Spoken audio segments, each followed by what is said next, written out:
Hey guys, what's up? Welcome to my video.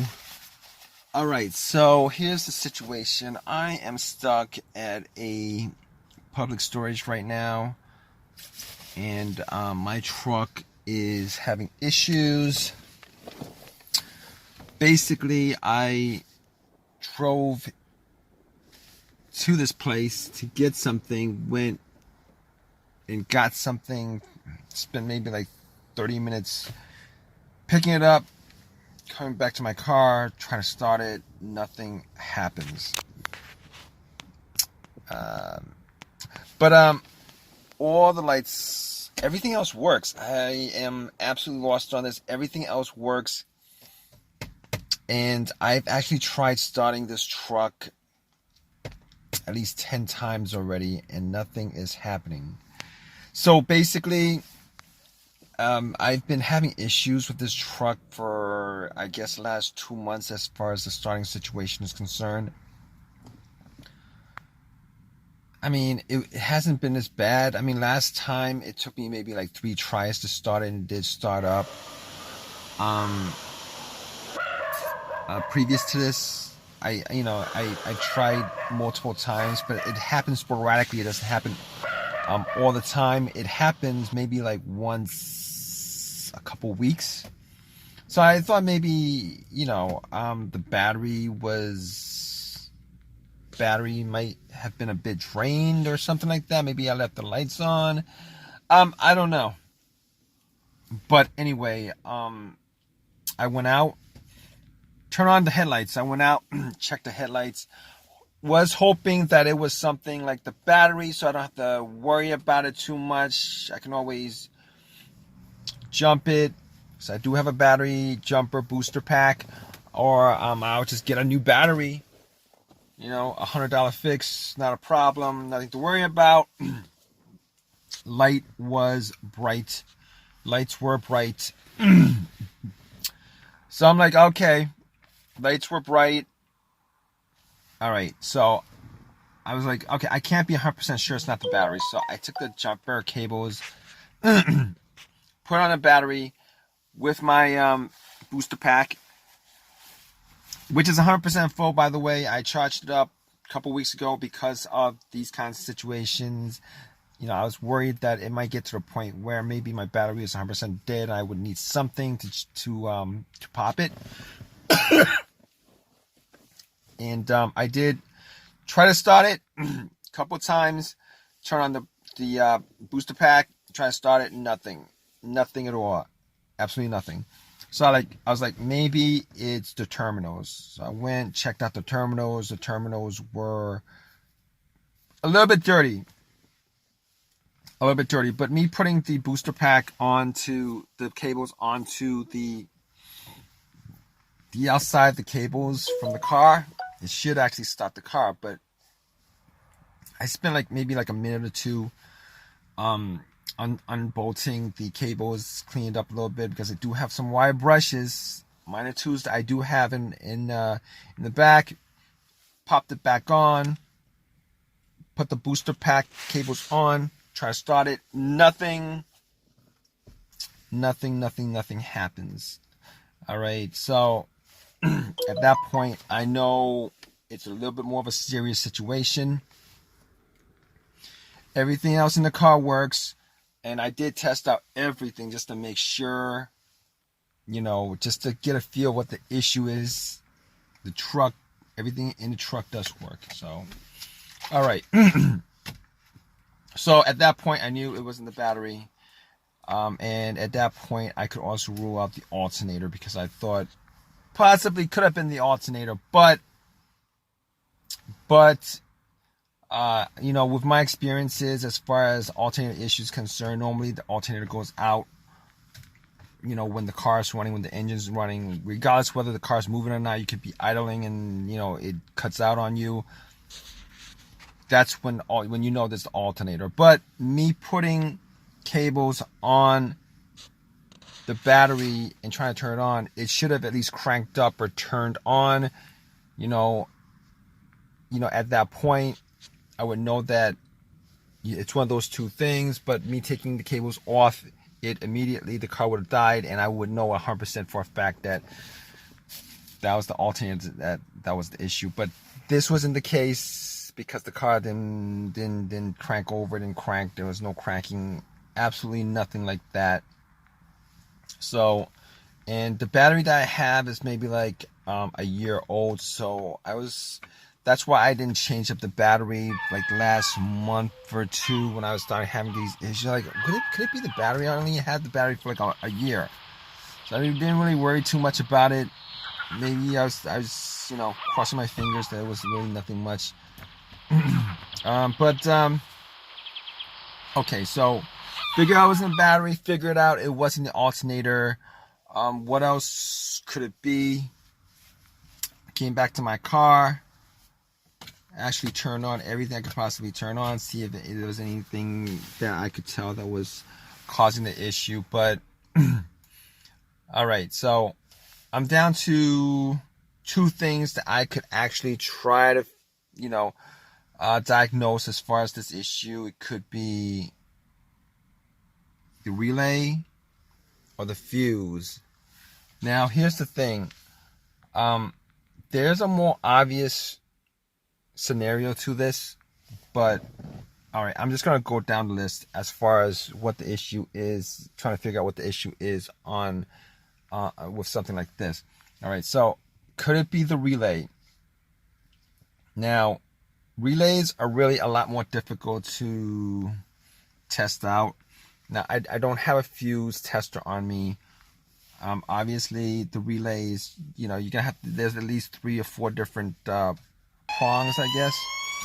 Okay, I wasn't going to do that. So, all right, for me to figure out whether it's a relay or not, whether the relay that goes to the starter is the issue, I'd have to do that test. But I'm not going to do it because I've been hearing a click from this truck. Like, every time I try to crank it, I hear a click. Nothing else, no cranks, but I do hear a click. I mean, it gets, it's a very faint click, but I do hear a click. So at that point, I know that there is some kind of electricity going towards the starter. Okay, I know there's electricity going to the starter at that point. So the relay works by relaying electricity from the battery to the starter. So I'm hearing the click from the solenoid. That's what I'm guessing. But the starter motor is not turning over. So it's not the relay. At this point, it's not the relay. I know it's not the relay. So what else could it be? I'm going to, my next option as far as diagnosing this are the fuses. I mean, there's something else. I did check out all the ground wires. All the ground wires looks fine. But let's go to the fuses. As far as the fuses is concerned, I've only had like 2 scenarios where the fuse would keep the car from starting, and both those scenarios were different, from what I'm experiencing in this truck. So the first scenario that I ran into in my experience of car issues, starting issues and stuff like that first instance I've had with fuse issue causing the car not to start was, I got no power from the car that I had when I had this fuse issue.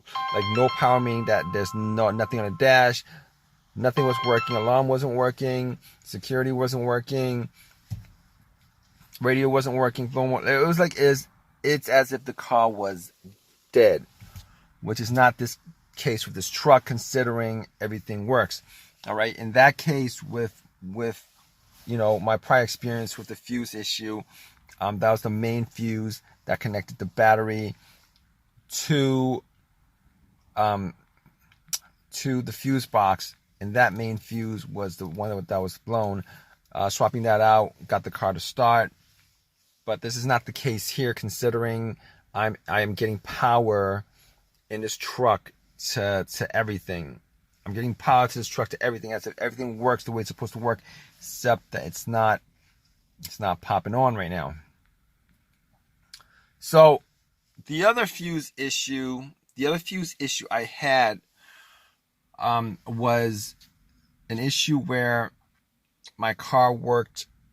Normally it would crank, it would just not turn over. It would crank, it would just not turn over. That was the other fuse issue that I've had, as far as cars not starting.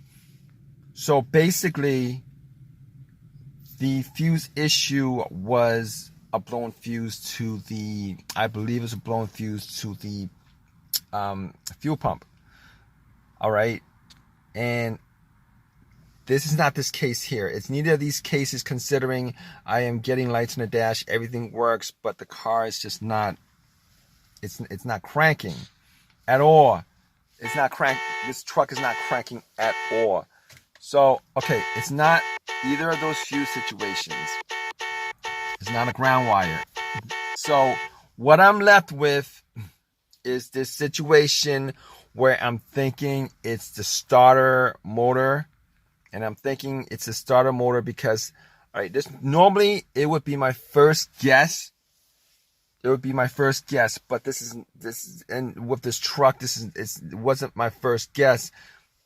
It's considering that I changed the starter.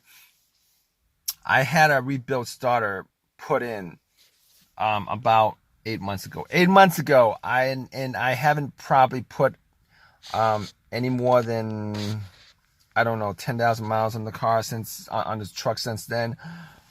And I was hoping that this wasn't the case. All right, I was hoping this wasn't the case. This previous situation I had with my starter on this truck was, I pretty much had the same kinds of symptoms, I guess, with everything working, hearing the solenoid click, but the car just didn't crank up. It didn't crank at all. And I was hoping this wasn't the case because I did buy a starter from AutoZone. It was a rebuilt starter for, I forget how much it was, but it was around 150 to 200 bucks from AutoZone rebuilt. They had sold a brand new one. They were selling a brand new one for 300. So I was like, I don't want to spend that much money on a starter. So I got the rebuilt one, had it put in. It was working fine. And unfortunately, I think at this point that this whole entire situation with my truck right now is the same scenario that I had 8 months ago, which blows my mind. Okay, so I'm thinking right now that it's a starter. I mean, my truck is not going anywhere because I called AAA up.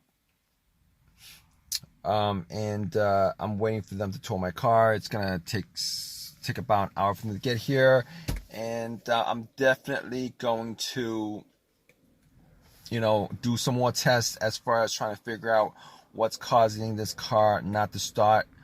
And I'm hoping that it's not the starter because I do not want to spend any more money, putting in a starter after 8 months. Now, the starter that I got. Oh man, the starter that I got from AutoZone was a rebuilt starter, definitely a rebuilt starter, and I think there's a 1-year warranty on it or whatever.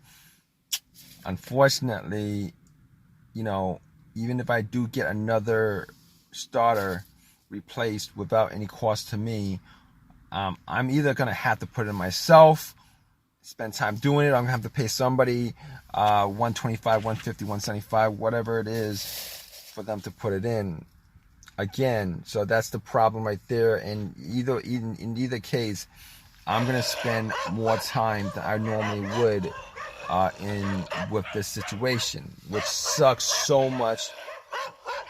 But I'm definitely going to keep you guys updated. I could do some tests right now, try to bump the starter on this car, or try to put the a wire to, I believe it's the terminal on the solenoid to see if it starts up. I'm not gonna do it right now. So I'm just not. I don't really have a long enough crowbar. I don't want to figure out where that starter is right now, and I just don't want to do that. But I'm gonna keep you guys updated. Stay tuned, all right, guys? All right, guys. So it's now the next day, and guess what? My assumption was correct. Unfortunately, my assumption was correct. It was the starter that was the issue on this truck. I did a couple of tests on it when I got home. I took a long crowbar, tried to hit it to see if it started up. It didn't start up, and I did actually end up putting a wire to the terminal of one of the terminals on the solenoid. Try to start it up, nothing. It would not crank, nothing at all. So I ended up doing this job myself. Took the starter out, took it to AutoZone, had a couple of words with them about it. Here's the thing with rebuild starters. If you guys buy a rebuild starter, just let you guys know that when they rebuild these starters, all right, when you give them the core and they rebuild it, they only rebuild the part that's broken. Now, I don't know how they clean these starters up as clean as they, making them as, brand new. I'd like to see that process as far as making them look, 100% brand new. But here's the thing with those starters. They actually take the part that's broken. That's the part that they replace. All the other parts on that starter, unless they're broken too, they don't replace those parts. They reuse those parts. So it's rebuilt. They only rebuild the parts that are broken or the part that is broken. If there's a wire that was burnt out on it, that's the part that they replace. Everything else on that starter has whatever the mileage that your car had on it before you changed it. So that's kind of crazy. It kind of sucks, but that's the way it was, and it is. And I ended up putting it in the truck myself. It took me a couple hours, hour and a half, 2 hours. Did it. It works fine now. I mean, it turns on. It works fine. And unfortunately, I did go out and buy I didn't buy it, but I had them replace it. There's a warranty on it. They gave me another rebuild starter because for me to get a brand new one, I would have to shell out $300 for it, and that would be like $450, including what I paid originally for the starter job. I wasn't gonna do that, unfortunately. I mean, my best bet would have been to go on eBay and ordered it, but I really didn't have time for I don't have time for all that. I'm not gonna wait like a week for them to get a starter to me, because I actually need my car, so need my truck. Anyway, it's fixed. Pain in the butt. If you guys are in the same situation, man, I it really does suck. But hey, if you guys like this video, please give me a thumbs up. Please subscribe, and if you guys have any comments, please leave a comment in the comment section, guys. All right, take